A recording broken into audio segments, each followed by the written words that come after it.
Cleaning your floors can be a big job. So let me show you a few tips to make it faster, easier, and keep your floors cleaner longer. And really, the best part about these tips is they can be used on any type of floor you might have in your home. So the first tip, and really the first place you should always start when it comes to cleaning your floors, is to either sweep or vacuum first. Now, I know this might seem kind of obvious to some, but I just always feel like it's vital to mention this tip and vital to do because it really sets up your clean for success. Now, let's say you don't do this tip and you just spray your cleaner down or you get your wet mop and start going at it. What's gonna happen is any sort of hair that's on the floor or even dirt and things, the dirt's gonna kind of turn into mud once you hit it with water, and it's gonna make a bigger mess, and that hair is going to stick to the surface like glue and be extremely hard to clean up, and it's just gonna make your clean take so much longer. You're gonna have to clean a little bit harder to really get all of that off of your floors. This is especially important if you have like a wood grain floor or even a luxury vinyl plank that has a texture to it, because dirt and grime love to hide in all of those crevices. Now, two quick things to keep in mind while using your vacuum on your floor. Number one, you want to make sure that your roller brush is soft and not super stiff, because we don't want that to scratch, especially if you have a softer wood floor. And then the other thing is when you're vacuuming, you're just not going to be able to get into all the nooks and crannies and spaces. So what I like to do is just grab my little brush attachment here, use this with the vacuum. That way I can kind of detail a few areas as needed. And even if I see something on the baseboard, I'm going to vacuum it up. That way I don't have to clean it later. So by taking a few minutes and doing this step first, you'll be able to clean faster, and most importantly, your floors will get cleaner. Now, at the beginning of the video, I did mention about cleaning all types of floors, and the one type of floor that I'm not really touching on this video is carpet, and that's because the process for cleaning carpet is a little more involved and it just takes a few extra tools. But don't worry, I have a full step-by-step video I'll link down in the description. Definitely check that out if you want to get your carpets nice and clean.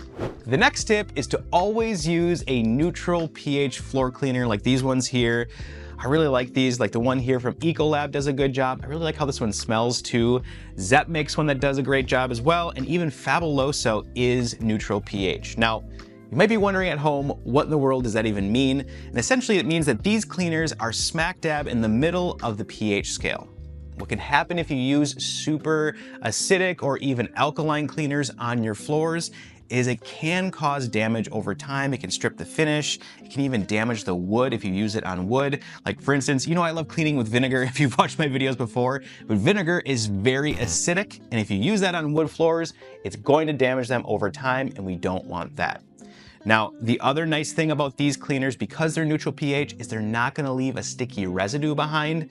I see it all too often. People use the wrong cleaners on their floor and it gets sticky, and then once that stickiness starts to build up on the floor, it attracts more dirt, so your floors just never get clean, and they won't stay clean because there's just that sticky residue constantly grabbing dirt off your feet every time you walk over the floor. Now, that being said, it doesn't mean you can just use as much of this cleaner as you want and you'll never have an issue.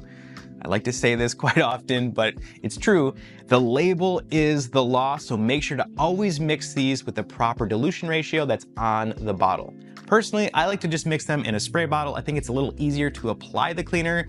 Another nice thing though about these cleaners is that they dry streak free, and there's nothing better than looking across your nice clean floor with no streaks. But what if you have tile and grout in your home? Now, the neutral pH floor cleaner does a great job for just everyday cleaning. It's quick, fast, and easy. However, grout can be a little bit of a challenge, and sometimes you just need something a little extra to get it clean.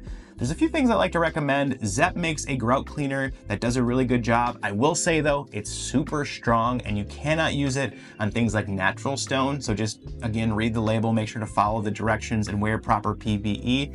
The other thing you can use is an all-natural option, mixing equal parts hydrogen peroxide and equal parts baking soda, just 50-50. You want kind of like a toothpaste consistency paste with that. You can scrub that into the grout lines. That does a really good job. I will say though, the baking soda just always makes a little bit of a mess, so you gotta make sure to account for cleaning that up as well.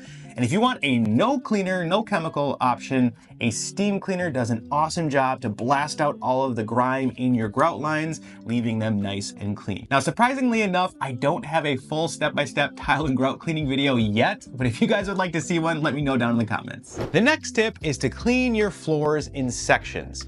Now, personally, I really like to use a flat mop system here. I make sure the flat mop is damp, and then as you saw, I mixed up the cleaner here in the spray bottle. We're just gonna spray down an area that's anywhere from like 5 by 5 or like 8 by 8. We don't wanna go too big because again, we're cleaning in sections here because we don't want the cleaner to dry on the floor. Then come through with this flat mop and go with the grain of the floor. Now, if you have wood or even a textured like luxury vinyl plank, it's important to go with the grain or the texture of the floor. That way you're just not gonna have streaks. If you go against that, you might have some streaking caused by your flat mop or even just a traditional mop. Now, speaking of like a bucket mop system, you can also use those if you prefer them.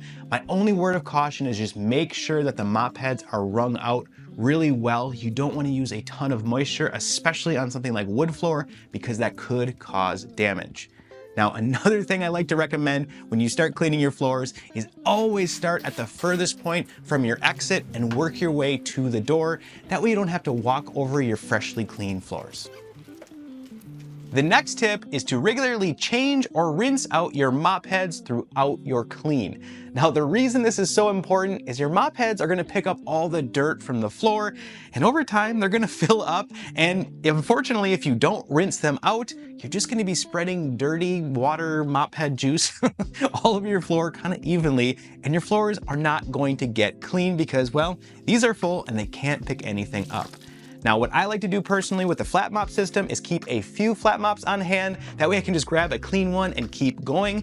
But if you only have one at home, that's okay too. Just rinse it out in the sink. Make sure to get all the dirt out of it so you can continue cleaning.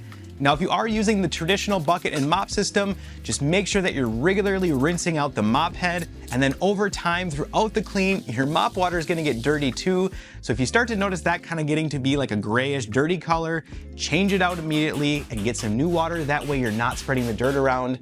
I see this all too often in like commercial settings.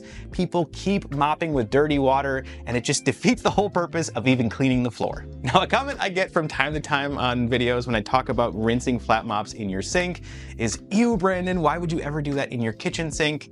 And I get it, it can be considered a little gross to some. However, if you don't have a slop sink, you really have nowhere else to do it. I guess maybe you could use your bathroom sink, but those are just so small sometimes and you can't always fit this in there. But don't worry, I always deep clean my sink after cleaning my floors. It's just a part of my process. Now, while cleaning my floor, I always like to keep a microfiber towel in my pocket. Reason being is sometimes you just might find an area or like an edge that you just kind of want to detail a little bit, but that way you have it while you're cleaning and you don't got to run to go find it. So at this point, your floor should be looking nice and clean. Awesome job, by the way. Give yourself a high five. And really, my last tip is how to keep your floors cleaner longer. The first thing is prevention. So what I like to recommend is put runners or rugs at all of your entryways coming from the outside. That way, that dirt and debris and things doesn't spread throughout the house. The second, and this is a rule I personally have in my house, is no shoes inside. Slippers and things are okay, but if you wear outdoor shoes in your house, your floors are just gonna get dirty faster. And really the third thing is if you have like a more delicate floor, like a wood floor, I like to put pads on all of my chairs and things. That way they're not gonna cause any scratches or damage to the floor. In addition to some of those preventative things that I mentioned, I also like to highly recommend having a good floor cleaning routine. Now, this does depend kind of on your household and how many people live in your home, if you have pets, but it's a good idea to usually vacuum your floors at least once or twice a week. Now, if you have pets like I do, you're probably doing that a little bit more often. And I also like to come through and clean the floors like we did today at least once a week. Really, if you wait for your floors to start to look dirty and then clean them, it's just gonna take so much more effort and work. Whereas if you just build a good routine and do it weekly, as you see we did today, it's quick, easy, and fast. And there you have it. Now you know my best tips to keep your floors nice and clean. Thanks so much for watching as always, and if you're new here, consider subscribing and smash that like button. I also need to give a huge shout out to the Clean Squad members over on Patreon. Thank you so much for your continued support. If you want to join us over there and get access to things like downloadable PDF cleaning guides, cleaning checklists, behind the scenes, and even your name credited in the video, definitely check the link down in the description. And as always, I'll see you on the next clean.